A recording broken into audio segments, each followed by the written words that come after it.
The Siege of Phrombe. It was a moonless night and the great river was flowing to the south. On top of the mountains the guards of the southern force saw several hundred lights from ships sailing out from Bixar moving in one direction. They were all heading northeast to Uvia. Though it was normal for them to see several ships sailed out from Bixar to Igathantia, their sheer numbers alerted them that something was going on. Their training told them that they were up against invading forces, for the ships' flags were raised in full. They were not traders but soldiers. Inside the ships, the Bixas saw flashing lights flying over Igathantia. Those were spears released from mounted trebuchets that can reach the edges of Uvia when fired from the mountain. The south alerted Uvia on the coming of the invaders. Klur saw the signal but did not respond. His soldiers, instead, advanced towards the fort of the palace and started their attack by killing its guards. They opened the gates as his army attacked the remaining guards that were defending the inside of the palace. At Phrombe Mountain the Ibiths released their burning spears towards the north, seeing that the city did not respond to the call of the south. The northern force saw the lights and they prepared their ships to battle. They sailed the great river to Uvia while the others rode their horses and caravans to aid the city and the Phrombe Mountain. The southern force was also on their way with their horses to support the city that they thought to have been oblivious of the coming of the invaders. Unknown to them, Klur turned against Igathantia. Ibiths prepared to defend the Phrombe palace. As they watched from afar, the large and strong army of Klur destroyed the palace forces. The Phrombe was enclosed by a large thick wall facing Uvia where both ends meet, with the high cliffs acting as a natural barrier against enemy attack from its sides and on its back. It was defended by 3,000 Ibiths led by Vihi. The kings and Vihi soldiers were in disbelief, seeing their own soldiers turned against them, as Vihi ordered the Ibiths to man the catapults designed to defend the palace against frontal assault, while 1,000 archers scattered on the top of the fort. Near the palace of the kings behind the catapults waited 1,000 Ibiths to serve as the last line of defense if the fortress falls and their gates were opened. The front line Ibiths waited for Klur's army to be at striking distance while the Bixas ships anchored at the port of Uvia and unloaded several thousand strong armies of Bixas and Redfs. Among the Redfs were a few hundred former Sumik soldiers who were exiled, with King Sakrim leading the invaders.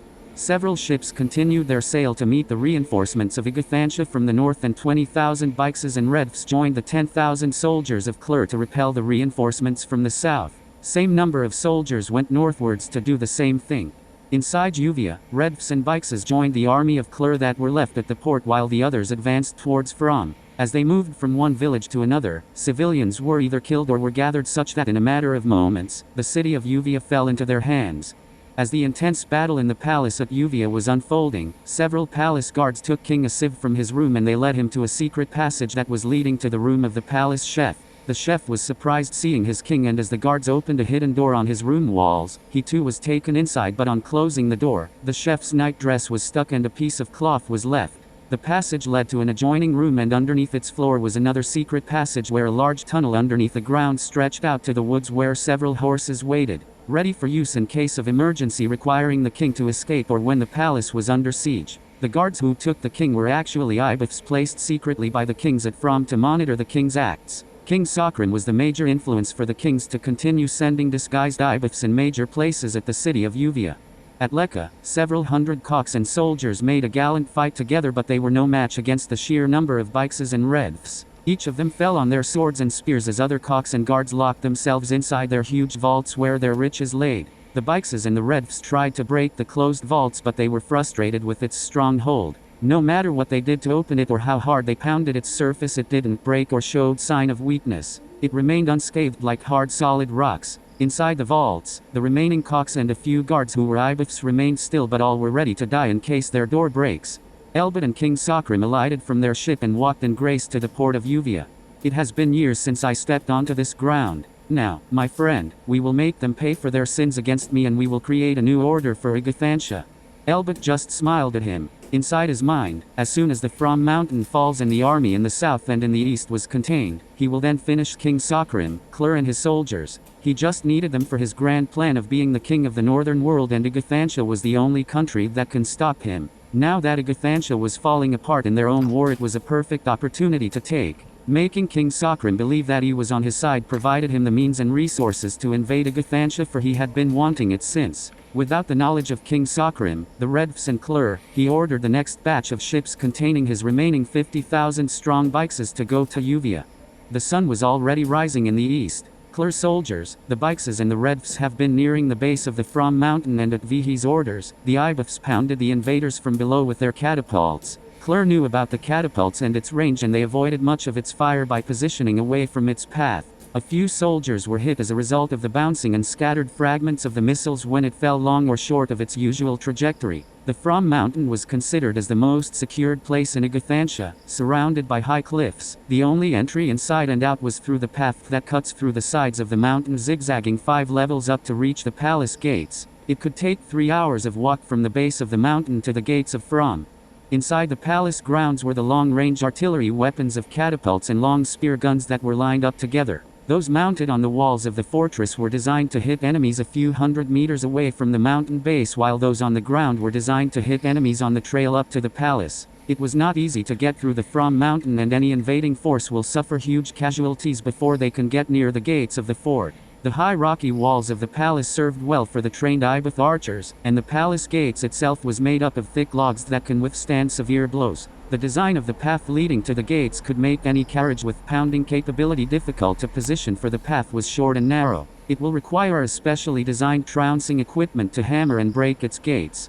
Gobber, a Bix general, was commanding the Bikes and Redfs, who were behind the soldiers of Klur as they marched and followed Klur's soldiers trekking the path. Ibeths pounded the advancing enemies below, and Klur was already losing a lot of soldiers. Gobber was much more, for they didn't know the trajectories. In time, with a few hundred casualties on Klur's side and almost half of Gobber's forces decimated, they reached a striking distance. Klur's men positioned their own catapults and fired at Phrombe. Burning fireballs flew in the air, hitting the walls of the fortress and the palace grounds. The first wave destroyed a few Ibeth's long-range weapons, and it also began to kill the Ibeths at the fortress and those manning the catapults and spear guns. Rounds of fireballs and spears were filling the sky from the top and from below. Klur and Gobber soldiers were determined as they continued their march up towards the gates. Ibeth archers were now releasing their arrows against the thick enemy from below, and while they hit many, it was not enough to stop the sheer strength and number of the advancing enemy until its own archers were able to position to shoot their own arrows against them. One by one, Ibeth archers fell from enemy arrows and from the fireballs that were released by the catapults. While the remaining Ibeth archers continued to hold the enemy, Vihi ordered 200 of his Ibeths to meet the enemy nearing their gates. The Ibeths formed their attack formation as they opened the gates, 20 Ibeths per row. All were armed with shields, spears and swords. As they clashed with the enemy on the path, they were methodical in their attack, and their defenses were good against the enemy frontliners that were easily decimated. While Ibeths and soldiers were fighting, a few hundred of Klur's soldiers broke the line and started to climb the walls of the fort. They wore a special armor attached to their back, protecting their heads and bodies against arrows as they scaled the rock walls up to the fortress. At the back of the Phrombe mountain were several hundred soldiers of Klur waiting for his order to launch their attack from behind the palace. They have been there the day before the siege, waiting for the perfect opportunity to enter the palace ground from the cliff to surprise the Ibeths, who put no defenses at the back of the palace. On Klur's orders, the catapults were positioned towards the gates where the Ibeths were holding the enemy, and the first wave of fireballs hit the defenders, breaking their defenses, and were forced to retreat. Klur released the signal to the soldiers from behind the mountain to descend and attack the palace grounds. At the balcony of the palace at Uvia, King Sakrim and Elbit watched as dark bodies filled the path and the rock walls toward the Phrombe mountain. King Sakrim was in high mood, seeing Klur's soldiers succeeding in their advance, the Phrombe mountain burning, and the continued ascent of invaders towards the most protected place in Igathantia. Soon, the Phrombe mountain will fall and he will be reinstalled as the king of Igathantia, he thought. Though tired and now restless, Ibeths continued to hold the advancing army, and each wounded was replaced by a new one. After an hour of descent from the rocky cliff behind, Klur's soldiers entered the back of the palace grounds, but Vihi saw them, who gave the order to 100 of his defenders to meet the invaders behind the palace. The fort was slowly falling. Klur's soldiers succeeded in their climb and reduced the archers on top.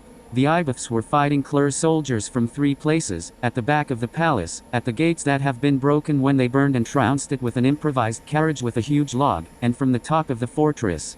Vihi watched as his soldiers bowed against the swarms of soldier Sumiks, Bikes and Redfs. For every Ibeth who fell, 3 enemies went with them, but it was not enough to hold the invaders. Their training was good, but they were outnumbered, and Vihi ordered them to abandon the fort but join the 2,000 remaining Ibeths that were positioned in front of the palace, the last line of defense of the Phrombe mountain. Each Ibeth who fled the battle on the ground went inside the formation and became part of the colony. The Ibis formation was a strong stance and short-arm combat where each frontliner held strong thick wooden shields with its right upper side carved a space for a soldier's arm to pass and strike his sword against the enemy in front, while the shields were locked together like a short fortress when viewed from afar. In between the shields were protruding spears held by the soldiers in the second line ready to thrust at the enemy within its striking distance. The third line and fourth line soldiers were swordsmen whose left arms carried similar shields as the front, protecting the lines of archers behind them from enemy arrows in the sky. Each of the Ibis in the first layer formation had swords either drawn or rested on their sides ready to be used in replacing their frontliners or in attacking the advancing enemy head-on. The Ibis defenses have 3 layers of the same formation. The spaces behind the first layer and second layer were open, serving as a place to pull their wounded towards the formation in their back, while the layers behind served as replacements of the wounded and killed soldiers of their layers in front. Archers on the second and third layers were designed to hit enemies who were nearing their first layer formation if enemies succeeded to pass the umbrella of arrows fired by the first layer archers. It was a formidable formation, and any group of attacking enemies can be reduced before they could even get near the first layer formation. Clear soldiers, the Bixes and the Redfs entered the palace grounds and saw the defenders' formations. Immediately, they also formed their own, and the abandoned catapults, scattered bodies and smoke separated the invaders' thick formation and the Ibis. Clear soldiers from the cliffs were one by one hit by the archers on top of the palace as they tried to join Clear from the other side. Others tried to break the colony, but the Ibis' methodical defense made them fail. They all died. The sun had risen high. The palace ground was filled with close to 6,000 soldiers of Clear and about 3,000 Bixes and Redfs as they faced the colony. The invaders were huge in number when viewed from the top, and when Gobber saw this he gave the order for his archers to fly their arrows into the colony. Hundreds of sticks flew in the air and landed in the formation, but none of them did damage, for the Ibis covered themselves with their large shields. Suddenly, the closed top of the colony was opened and hundreds of arrows from the first layer flew out, heading straight to the invaders' formation. The invaders responded to cover, but some were too late and fell dead on the ground. The next wave of arrows did the same damage as the first, and about 100 of the invaders' forces lay dead or wounded on the ground. Then, the invaders watched the colony advance towards them. Gobber ordered the first wave of Redfs and Bixes to meet the first layer head-on while his archers fired their arrows at the advancing colony. The scattered catapults made the invaders break their own line as Ibis archers from the first and second layer began shooting their arrows, hitting the attacking Bixes and Redfs until the third layer archers began to unload their arrows against the invaders, who lost the striking distance of the archers in the first and second layers. Hundreds of invaders were killed from the Ibis' longbows, while a few hundred remaining invaders managed to pass through the defense umbrella of arrows fired by the third formation. At this point, the first layer archers drew their swords as they waited. The attackers clashed their frontliners. When the attackers got near the first layer of Ibis defenses, their frontliners were surprised when the protruding sharp stick in between the locked shields of the Ibis frontliners extended and shot straight at them, thrust by the second line. Spearmen. The few who survived clashed with the strong swordsmen of the frontliners, and each sway of their swords hacked the enemies, while each pull and thrust of the spears hit bodies on its path. The layer commander in the second line served as the eyes and ears of the next lines and layers by giving the orders as to when the spearmen and archers needed to thrust and unload their weapons respectively. It was at this point that the archers in the first layer with drawn swords detached and enclosed the attackers on the sides, while the second and third layer archers held the next wave of invaders' reinforcements to give aid to their losing soldiers. In front, within moments, the first wave of attacking Bixes and Redfs were decimated against the very few Ibis who fell with them. Clear was just watching the Ibis did their defense against the losing army of Gobber. Ibis quickly reduced the hundreds of attacking enemy, and their strategy was working. 700 Bixes and Redfs instantly laid dead on the ground, while some retreated back but were unlucky against the archers' arrows. Seeing the enemy retreat, the swordsmen archers returned inside the colony and changed their hold of weapons from swords to longbows as the colony moved towards invaders. At this time Clear was ready. He ordered his catapult throwers and archers with lit arrows to fire against the colony. He knew they may not stand a chance fighting the enemies head-on with swords due to the colony's strong and unpredictable move. He marked the commander of the first layer as he watched his missiles and arrows landed on the defenders. A few shields began to burn, and the first and second layer formations broke apart from the large fireballs that hit them. To his amazement, it seemed like nothing happened to the first layer, for the fallen were immediately replaced, but this time the colony was backing off. Clear knew they hurt them, and he would not allow the chance that Ibis maneuvered for another defensive stance that he was not aware of. The formation was something that he didn't expect, and his respect with the Ibis bloomed. He ordered the next waves of long-range weapons while making his hundreds of swordsmen ready for attack.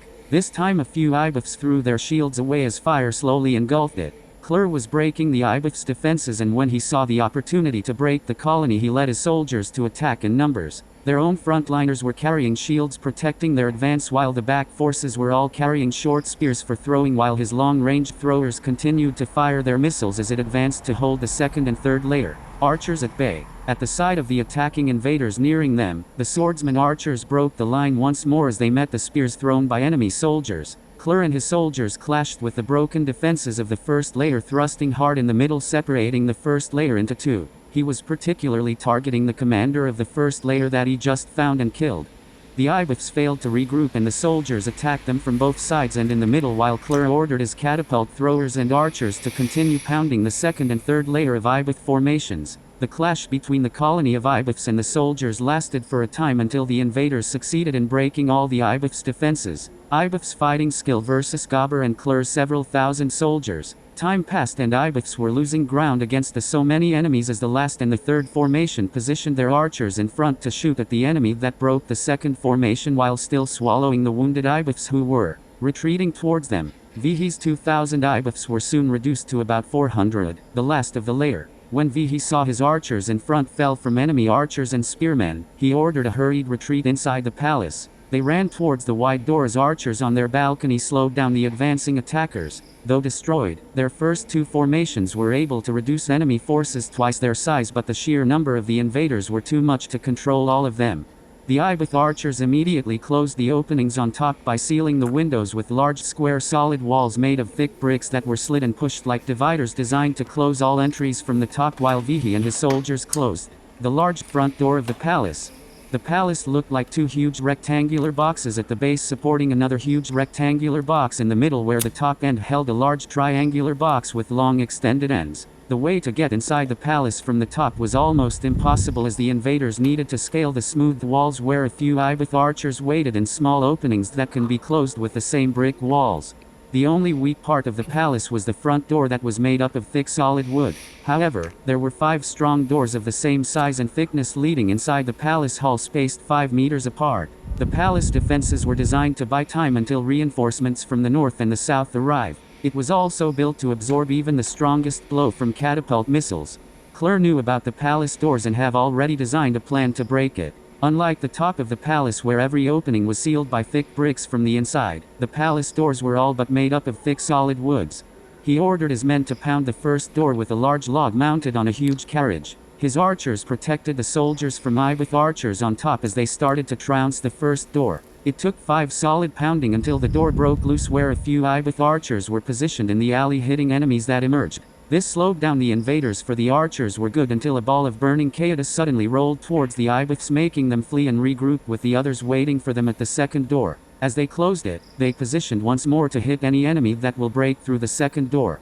The large carriage of the invaders could not pass the alley to break the second door, but they pulled it out to give room for soldiers carrying chaos to enter the alley. Chaos were large round fruits of high wild trees, which red surface was hairy, soft and flammable. In between the surface and its juicy core were fibers that, when burned together with the core, emits poisonous fumes. It was as deadly as its core, a juicy substance that explodes when exposed in the air and touched fire. That happens when chaos crashed hard, breaking the fibers apart and releasing its core in the air. Without the fibers, the core explodes with fire on its own, but with the fiber burning with the core implodes, releasing heat, burning the fibers to release its poisonous fumes.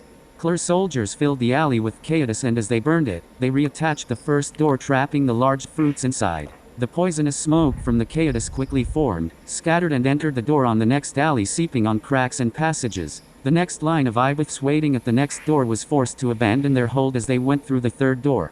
Klur and his soldiers, together with the Bikes and the Redfs, retreated a safe distance as they watched the smoke came out from the front door of the palace. The Ibuths manning the third alley were soon forced to vacate and moved to the fourth alley, for the sheer number of burning chaos have emitted so much volumes of smoke looking for its way out towards holes, cracks and passages, until it slipped out inside the fourth and the last thick door leading to the final door inside the palace hall. This made the defenders abandon the last alley as they all went inside the palace hall. All stared tensed at their very last door as it began to release the poisonous smoke rising up inside their ceiling. Everyone knew that it will soon fill their hall, making them suffocated in time. It will be sure death if they go outside, but they knew they will also die if they do nothing or if they open the palace windows that were now filled with waiting soldiers of Clur who just scaled the palace walls.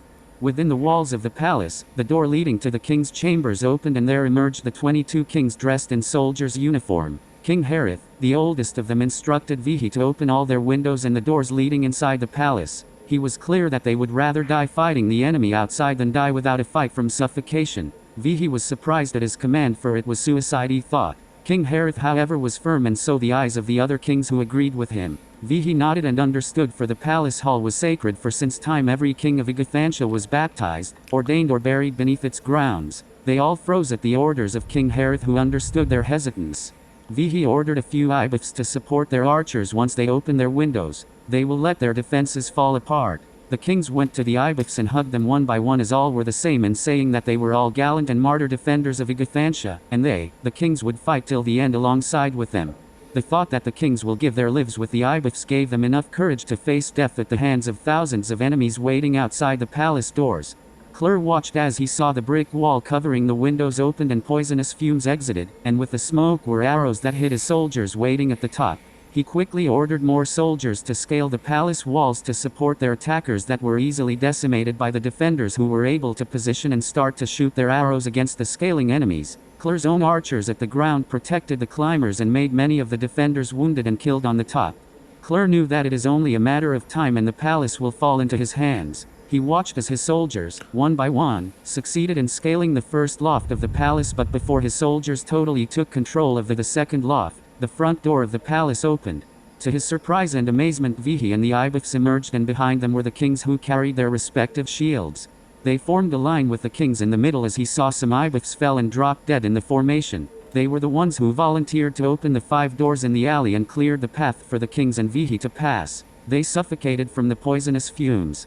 The remaining defenders on top of the palace watched at the side of their kings leading the Ibiths. Clur and his soldiers froze, seeing before them their former kings in armor, who they once served and respected in their respective times. They had not seen them for years, for the Phrombe palace was isolated from the daily life at Igathansha, and many of them knew who they were, for once in their lives they were touched by some of them during their respective regimes. Old Sumiks told about the greatness of each king in the Phrombe mountain, and Clur himself served 4 kings that were all but honorable to his eyes, including King Sakrim. Now he was facing the kings he once served and respected, until silence and stillness befell them that made his climbers and archers froze like them. King Harith came forward holding his sword while staring at the thick enemy and few soldiers he once knew. This is a tragic day for Igathansha, to see its own soldiers rise against their own kind. Igathansha will never forget when all of you sided with the enemy. You were all deceived. You may gain what you were seeking for, but you will never find peace, for Igathansha will rise against you. Our death is not the end but the beginning of chaos in this land, and you will never find the solution to its cure. Igathansha will all remember you in shame. The kings behind King Harith pulled out their swords as they readied their arms against the stunned Clur and his soldiers. At this instance, Gorab ordered Clur to attack, but Clur was unmoved, just gazing at King Harith. He knew King Harith from the past, for he was the same king who sparred with him using wooden swords when he was then a very young trainee of the soldiers in their camp. His words did not leave his mind when the king told him that he will be one of the best soldiers of Igathansha when he conquered the retired king then in their duel. King Harith held him up like his son and was proud that he defeated him. While Clur knew then that the king just made him win the battle, it however motivated him to train harder at a very young age, until his skills were seen by the older officers of the army, who made him the youngest officer in the history of the soldiers of Igathansha. The king stared at the thousands of invaders, Sumiks, Redfs and Bikes soldiers before them, until Gorab ordered his soldiers to attack the kings. The kings and the Ibiths met the advancing forces of Gabur as the Ibith archers on top aimed their arrows from the climbers of Clur to the first line of attacking Bikes and Redfs. Their numbers were so much to control them all from getting near the kings and the Ibiths at the ground. Clur was still unmoved while his ground soldiers and climbers waited for his order. He remained still as he watched the Bikes and the Redfs clashed with the Ibiths and the kings. King Harith, though old, fought hard as the other kings, swinging his sword to anyone that was near him. One by one, bodies fell on the ground, and many were from the Bikes and the Redfs, until Clur saw some of the kings fell from the swords and spears of Gabur's soldiers. He saw Vihi got wounded but ignored the pain and kept on fighting. He and Vihi grew up together with the soldiers until time came that they were both sent to Uvia to join the others stationed at the vast city as real soldiers. They had been good friends who carried their mission with pride, fighting bandits, pirates, smugglers and syndicated criminals inside the city until Vihi was called upon by the kings to serve them as an ibith at Phrombe Palace. Since, he never saw Vihi anymore but thought that he should have also been chosen for he was much better than him. It was true. For several times he thought of ideas that worked to destroy the bandits and control the smugglers and criminals that made the city of Uvia peaceful and free from crimes and proliferation of unwanted products brought by the foreigners like Kajuna. His belief in the system collapsed when he did not become an ibith.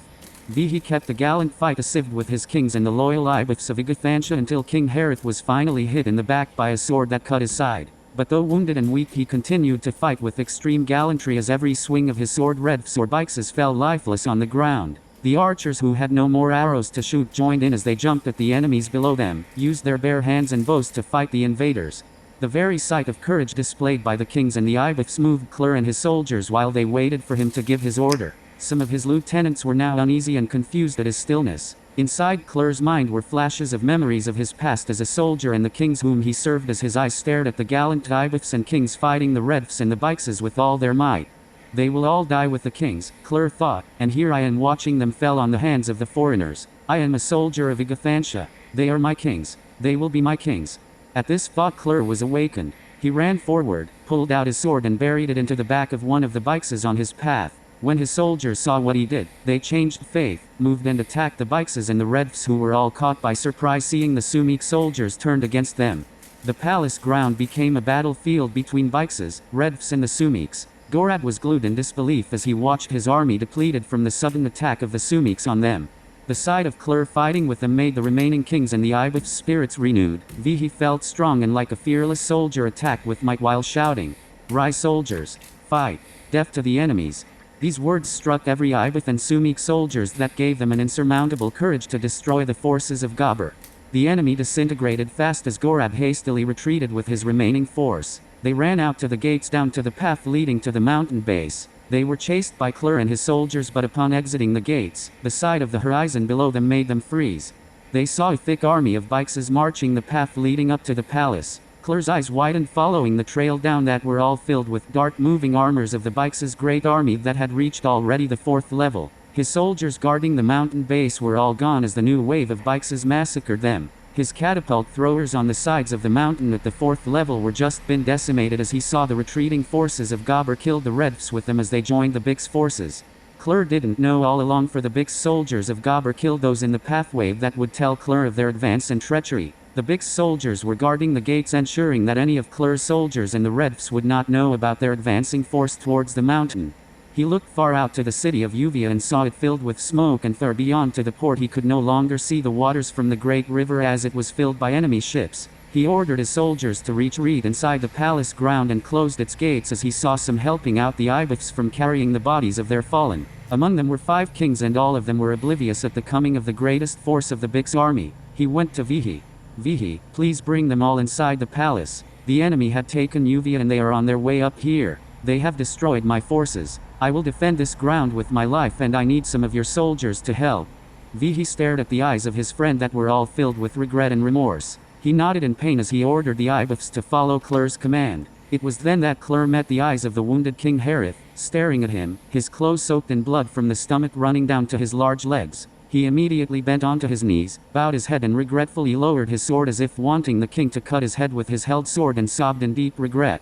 I am so sorry, my king. Allow me to pay my deed as soon as the reinforcements come. King Harith knew what Clur meant. No, Clur, it is not necessary. Just let the enemy know that Igathansha will not bow against them or to anyone. Go, and lead our soldiers. They need you. Clur was still sobbing and with bowed head nodded as he alighted and excused himself to join his soldiers. He did not look back into the eyes of King Harith who too remembered him while he was still the young Clur that he knew. Unknown to Clur, King Harith watched his career and it was he who influenced King Sakrim to make him head the vast army in the city of Uvia. King Harith believed that he was more needed by their city than at Phrombe and it was the reason why he declined his fellow king's request to make him an ibith like Vihi. King Elbit followed the plan of Clur on how to control the country as he deeply listened on how to make the southern forces and the northern forces bow before them. He asked the details, the trails, the strength and the means of defeating the reinforcements. He got them all and these he was using against them. It identified the places where they can ambush and inflict great damage to the reinforcements from the north and the south for they will not allow any of them to step into the city of Uvia. There was only one problem now that Elbert was considering: the Phrombe mountain. He did not expect the sudden turn of events, as he was thinking that at the time that the forces of Klur succeeded at Phrombe, it will be too late for him to know the truth, for the swarms of Bixes would be already there, making Klur late to react. He however thought that it will just take more time, but it will also fall. The Bixes advanced with their several long-range catapults capable of reaching the Phrombe palace from the third level as Gabur ordered the release of missiles from their weapons towards Phrombe. The Sumiks at the palace ground saw the fireballs falling towards them as they scattered to avoid it, but a few were unlucky to get hit. Klur and his men covered behind the front walls of the fort while motioning Vihi to hasten their retreat inside the palace. They moved swiftly as the next wave of fireballs flew in the air. Klur ordered his archers to take positions, joined by the Ibith archers, who led them to the best places that they can fight and defend from the top of the fortress. Other of Klur's soldiers and some Ibiths began to fire back using the catapults. As Klur, his men and the Ibiths were defending the palace, King Harith shouted at the Ibiths and the soldiers from afar: "Defend the palace with your might. Hold it with your life. Die if you must. Don't let the foreigners own Igathansha. You are all soldiers of Igathansha, the chosen ones. Fight for Igathansha. Fight for our race." He then looked at Klur from afar. When Klur heard, "You are all soldiers of Igathansha, the chosen ones," all his years of biases for not becoming an Ibith melted. He was wrong, for the king saw Ibiths and the soldiers as the same. They were all chosen to defend their country. Klur saw the king's left arm that was clinging to Vihi slipped out as Vihi tried to catch the king from falling on his own to the ground. King Harith died giving his last order to the soldiers. Vihi was helped by other Ibiths and carried the king's body inside the palace as Klur held his sword tight, feeling the mounting guilt and sorry as tears fell from his eyes. What had I done? What had I become? There is still a battle to fight. This is not the time to grieve. The soldiers need you, Igathansha needs you. The last words of King Harith mingled and echoed into his mind as he erased the moment from his head and called upon 100 of his soldiers to climb the cliffs to warn the reinforcements from the south against an ambush from the Bixes and to help them in the fight. He ordered another 100 of his soldiers to meet up Yugada, the general of the northern forces, and tell them about Phrombe. The northern army was the largest force in Igathansha with 100,000 strong soldiers. They needed to scale the sides of the Phrombe mountain from the back and rappel to reach the ground. It could take them almost half a day to reach the base of the mountain, but it was the only way to avoid the enemy up front. The soldiers quickly departed from his sight and moved in different directions as his eyes caught the gallant Ibiths and soldiers loading and firing untiringly the remaining undestroyed catapults together while enemy fireballs continued to fall. Inside the palace grounds, it had gone dark, but the sky was still filled with orange, red and yellow balls falling into the grounds of the palace. The enemy missiles were scattered as the fumes of the Caetus made some of the soldiers weak. Fire and smoke were everywhere and many archers were gone while several soldiers were wounded. There were only 30 remaining catapults that continued to defend the Phrombe palace, and this time, they were using the defective Caetus fired by the enemies that were still whole and the dead bodies of the Redfs and Bixes as missiles, for they ran out of Caetus to fire at the enemy. Klur and his remaining foot soldiers of more than 2,000 were keeping the Bixes from advancing, and when the Bixes reached the last path leading to the fort, Klur ordered all of them to get ready. They will attack the Bixes head-on. Back at Uvia, the disbelieved face of a king with tied hands who thought the king of the Bixes in front of him was his friend, watched as King Elbert faced him. "You were a fool, that's why your soldiers turned on you. But don't worry, I will finish the job you started." At these words, King Elbert buried his sword into the stomach of King Sakrim as his eyes widely gazed at Elberts, who pulled his sword and swung it again, hitting his neck. The head of the once thought of as the greatest king of Igathansha rolled onto the ground and finally rested at the base of a statue of the first king of Igathansha, King Bsemi. Elbert marched with his Bixes towards the Phrombe mountain. He had all his forces with him and there was no turning back nor room for failure, for he knew that once they failed, Bixar, his land, will be destroyed by the Sumiks. He knew he had to give it all. Away amidst the raging battles at Phrombe, in the southern edge of the country, a mother was singing to her child as she puts him to sleep. The child is meant to be a king. I've had one love long ago that was painted in a song. In revelry I lived the life only death could take away. Even if I suffer I will not let you go. If only I have wings I will fly you away. We will live in a place where you and I will share. In a world of joy I will not let you go. Like my life's sacrifice and prayers to heaven. From simple odes, night songs, in remembering once. A candle globe that warms the very passing of simple joy. In my young life, in a world where hate and greed abound, I will shield you away from its lure and pain. Even if I die I will not let you go.